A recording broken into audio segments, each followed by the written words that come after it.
Welcome to Schoolism Interviews miniseries with your host, Bobby Chiu. John Burton is an award-winning plein air painter and fine artist. He's a signature member of the Plein Air Painters of America, a popular speaker at events such as the Plein Air Convention in San Diego, the Plein Air Expo and Convention in Monterey, California, the Laguna Plein Air Painters Reception in Laguna Beach, California, among many others. He has been featured in publications such as Fine Art Connoisseur, Outdoor Painter Magazine, Art of the West Magazine, and more. We're lucky and excited to have him as an instructor for Environment and Light with John Burton on Schoolism.com. Today, John joins Bobby for this mini-series on his philosophies, techniques, and of course, art and life as an artist. We hope you enjoy it. Hey John, so in your class on Schoolism, Environment and Light with John Burton, you talk about a lot of very valuable things, a lot of things that we've talked about in many of the little mini-series that we've been putting out here. In Lesson 7, Composition, I want to talk to you about your thoughts on composition. And first, why is contrast the key? Contrast to me is the key because it's value structure. So you can't show the different design and the different shapes if you don't have value range, if you don't have a difference between your darks and your lights. Now, composition is tricky. So composition is something in this that I really had to think out how to share the ideas, because composition can enslave you or cage you if you think, okay, well, I always need to put my design in the thirds. I always have to follow the golden section. These are the rules of design. And then I follow all those, and that's all I ever make is just one repetitive design. So, but I can't leave design out because design is important, because my foundation of design is built on something. So I go through in the course about talking about different design ideas as just kind of building blocks, kind of like, okay, I'm going to put wings on you and I'm going to put you on the edge of the cliff, but in the end you have to fly and you have to make your compositions and you have to make your designs and make them for the truth of who you are, the feelings of this is how I want to design. Because like one thing, never put anything in the middle. And then you all of a sudden make a design in the middle and everyone's like, did you see that genius design Bobby just did? He put the thing in the middle while everyone else is doing the thirds. And so all the rules are there to be broken. So breaking it down to just saying, besides the things I share in the lesson, but saying value to me has been the most important. And the reason it's the most important is because then once I have control in my values and that value contrast and that value grouping, then I can place the shapes in the places I want to make the most interesting design. Until I do that, it gets piecemealed. I might make my shapes too small. It might be too much to see. I don't group large, middle, small shapes. But as soon as I get that contrast, I'm in control. So do you do your drawing separate from your value design? Like when you're just, because some people they're just drawing and then they're trying to make a good composition within their drawing, and then they think about their value structure as this completely separate thought. And okay, now I got to take this drawing and this, the composition that's done in lines and try to also make a great composition with my values? Or do you kind of put it all together in one kind of move? Yeah. And so drawing's so interesting because drawing is such an incredibly abstract idea, because the world doesn't exist in line. The world exists in value and shape. And so every time we're drawing, we're actually abstracting the idea as if we're abstracting it with letters. Like the letters we put letters together to make words because we've all agreed on that, but it's a very abstract concept of these letters together, CAT, represent cat, and cat conjures up an image of a cat in my head. Drawing is the same thing, because I draw a tree and it will look like a tree to the viewers that see it, but it really is not as close to a tree as value and painting are, because it's all made out of line and a tree's not made out of line. So in the steps that you were talking about in the learning process, I need to draw, and then I need to do value studies, and then I need to paint.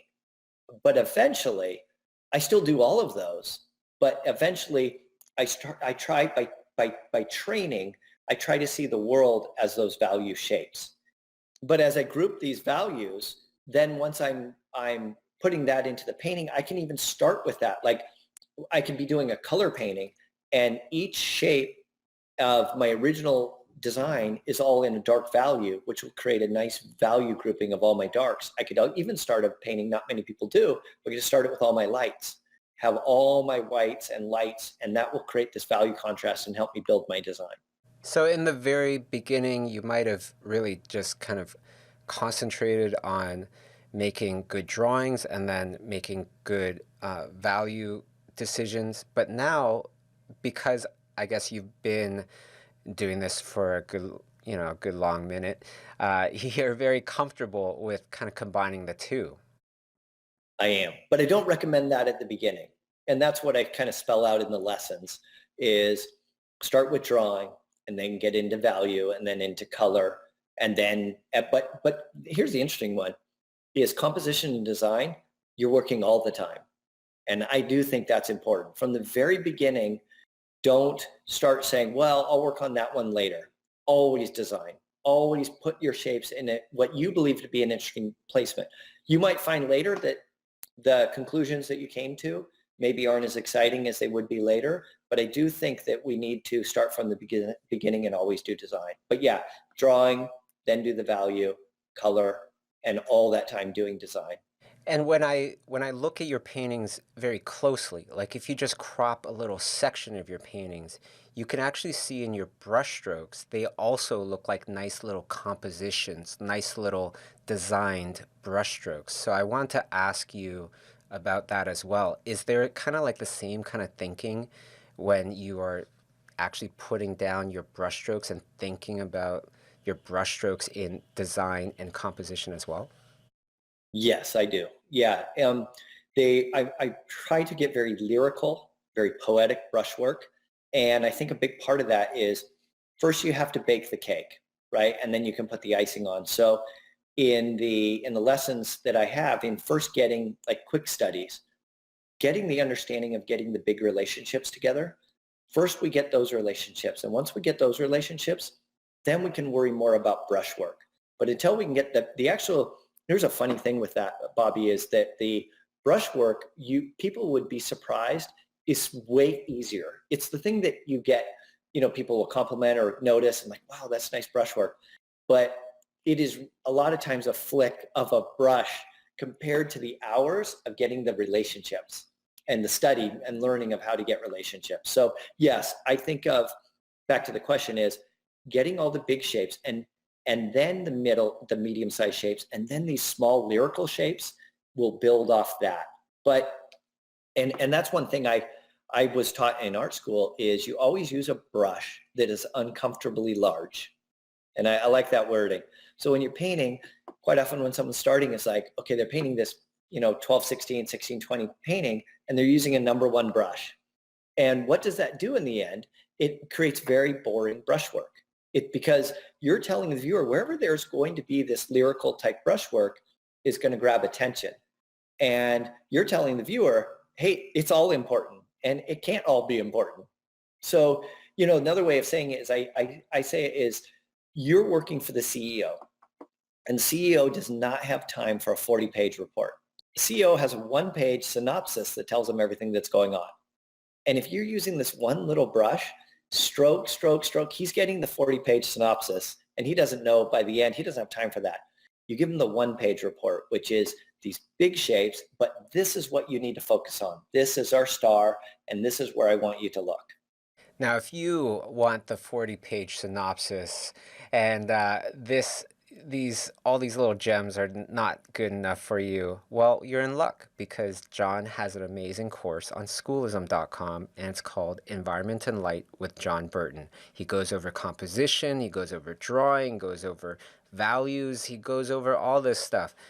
However, if you're just practicing on your own, I think the real key to what John is saying is make sure that you're thinking about composition and design all the time. All the time. Not only with your drawings, with your value structure, with your colors, brushstrokes, everything. And when you subscribe to his class on Schoolism, not only are you subscribing to his class, but with one Schoolism subscription, you get over 25 different art courses created by many of the best artists in the industry. You get the full courses and lessons, as well as downloadable assignments. Now, if you want to turn it up another notch, take John's premium version of his class with the video feedback, because with this version of the class, you do the assignments, you watch the lessons, you hand it in, and John will get it on the other side, and he will send back a video of him painting over top of your stuff, customizing his specific teaching to your strengths and weaknesses to allow you to jump over many hurdles and totally take the fast track to becoming an amazing artist. That's schoolism.com and John's class, Environments and Light with John Burton.